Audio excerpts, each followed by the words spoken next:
Hello, let's talk about the astrology of the week. So, Transits Fridays is Friday the 8th today of September, and we're going to talk about from Friday today until next Friday.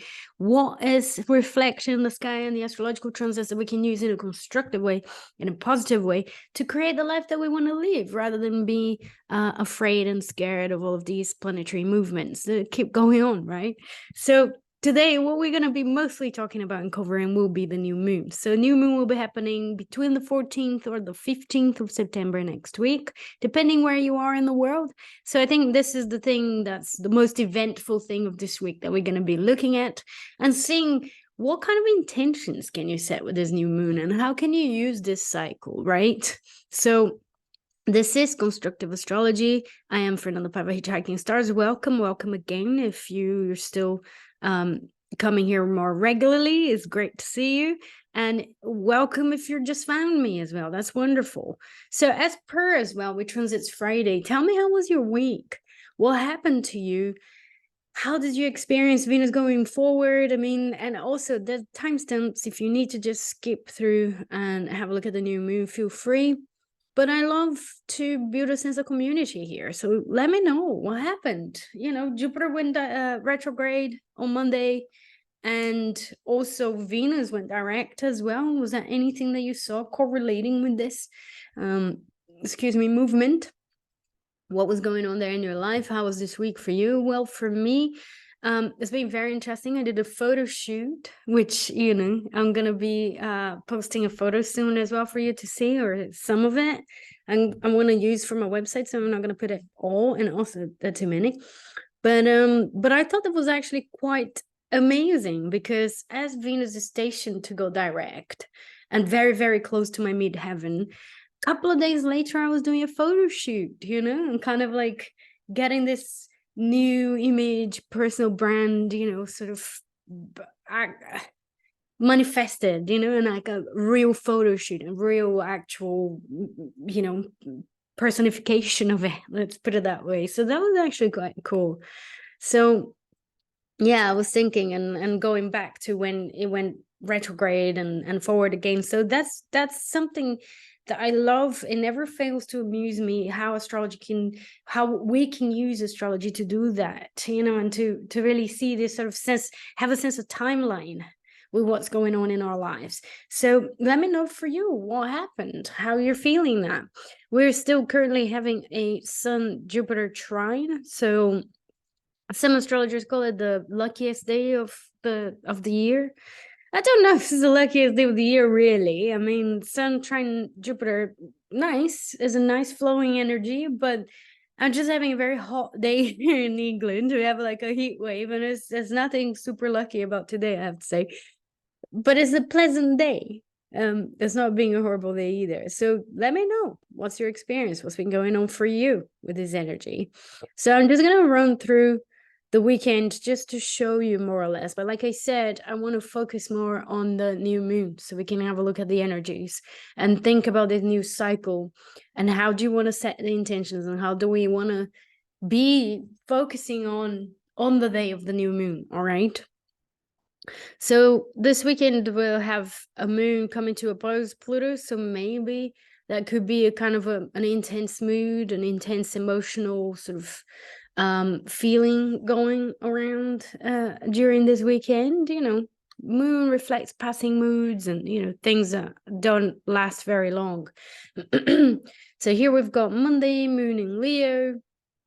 So approaching that sun, isn't it? Kind of coming towards that direction, and activating Venus as well. I mean, is Venus finally moving forward? Yeah. So let me know your Venus retrograde story. Is did an ex call you back? What happened?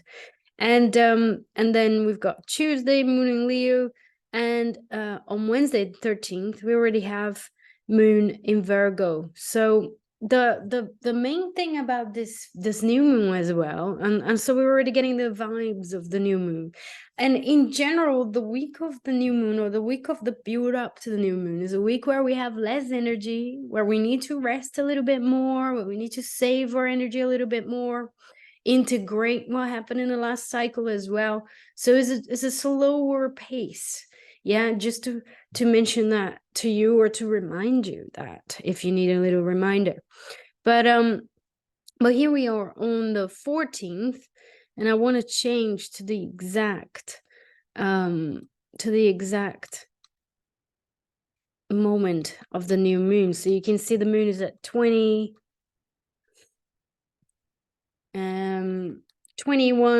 so it will be very, very close to the 22-degree. Let me move an hour, let's see, there you go, 21:55. So the new moon will happen very, very close to the 22nd degree of Virgo, and that really forming an almost exact trine to Uranus. I think this is one of the main aspects of this new moon.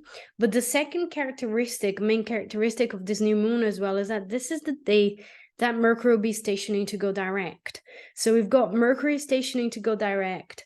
Mercury is in its own sign, is quite powerfully placed, but is also the ruler of the new moon. So this Mercury in Virgo stationing really represents something quite timely, quite powerful, and that this new moon might actually bring a lot of insights and potentially more clarity as well about some sort of situation that we've been dealing with, that we've been grappling with, that we were still not so clear, not so sure. We still we want to move forward with, but it's not quite going the pace that we would like it to go. I think this new moon could be the time where we set intentions around these sort of things that we want to move with, that we want it to move forward, that hasn't been going forward yet. So it could be really helpful. It could be a real helpful energy there in terms of changing directions and finally beginning to move ahead. There's a sense of moving ahead. So think about that. Also, obviously, with the Virgo, we're thinking about being more effective in life. We're thinking about what kind of services we're dedicating ourselves to, and how can we more effectively serve as well. That's another characteristic of Virgo that's very powerful there. And in a way, it has to do with our daily rituals as well, our daily rituals and daily routines that enables us to be effective in the world. So the better your diet, the better you're going to feel when you're seeing a client, when you're doing a job, or when you're relating with other people as well. So there is a sense of housekeeping with Virgo, and keeping all the small things and the small details going, so we can make the most of, the bigger things, the bigger tasks that we have to accomplish as well. So those are some of the themes here for us to set intentions, intentions around our daily routines and diets, and anything that has to do with that sort of Virgo. And discrimination is another one, but discrimination is a positive thing. Talking about discrimination in the sense of choosing something and really pondering on what's the best choice to make. Really seeing what, if something, a situation, or a person isn't worth your time, if that's not what you want to dedicate your time, attention, and yourself to it, then it's sort of eliminating these things, right? Virgo relates to the intestines, and so we have that function with Virgo, eliminating the things that do not work, or that slows our process down, or that does not work well or sit well with us in some level. All right, so it could be people, relationships, habits, foods, anything that you might be focusing on during this time, that you might become aware of during this time as well. I think another important thing here is the trine to Uranus, as I mentioned.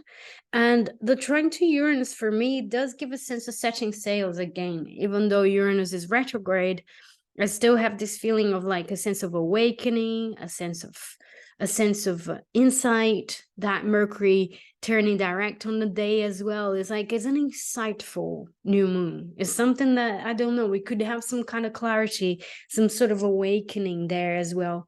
And again, it's earthy, right? We're talking about Taurus and Virgo. So those awakenings and these processes and the intentions that we can set next week during this new moon can be very practical. So think about the practicalities of your life, the things that you actually want to move ahead with on the practical level, on the earthy realm, the tangible things that you want to accomplish, that you want to go ahead with, and set intentions around those. They can be really helpful. And obviously, Taurus will also always bring that sense of values, What are your values? Are you doing these things? Are they based on your values? Are they not? Your diet, your little things, your daily routines, are they based on your values?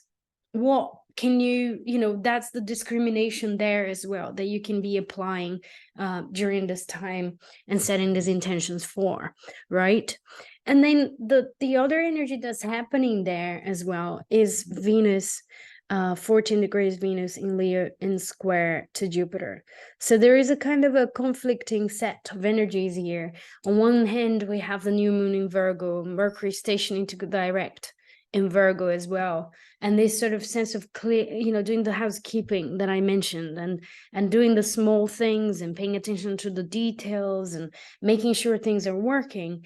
And then we have this Venus in Leo square Jupiter that wants to go overboard with things, that wants to overdo things, the pleasure, the partying, the eating, the self-expression as well. So it's very important to try and balance these energies in some way. And the Sabian symbol for the 22nd degree of Virgo is taming a lion in a circus or something like that. And this idea of taming the lion, I think it has a resonance with these two sets of aspects here. So using the creative exuberance of that Venus Leo is square Jupiter and Taurus, and the senses and the appreciation for the good things in life, and and all of that, to tame that energy into something productive as well, into something that could be of service to other people, or that could move you ahead as well in life somehow, that could contribute to your career, to your work, or to your daily routine in some way. So there's something about balancing these two energies that is part of our task with this new lunar cycle that's beginning. All right. So that's it, really. I mean, this is all I had to say about the new moon. This is already Friday, so next Friday I'll come back and I will be talking about a little bit more, the Friday astrological transits, and wish me luck. I mean, I'm in Bristol now, but I'll be going next Saturday, not tomorrow. Next Saturday I'll be going to Brazil. So transit as well, like the planets. So wish me luck. It's the day after the Mercury will turn direct, so hopefully I won't have many problems traveling. Let's fingers crossed. And let me know in the comments what's going on for you, how you're feeling, what would you like to see me talking about as well, and anything else that I'd like to share. And that's it. I'll be going. Have a wonderful weekend, a wonderful week, and a beautiful new moon as well, a new cycle. And I'll be seeing you all next week. Bye-bye now.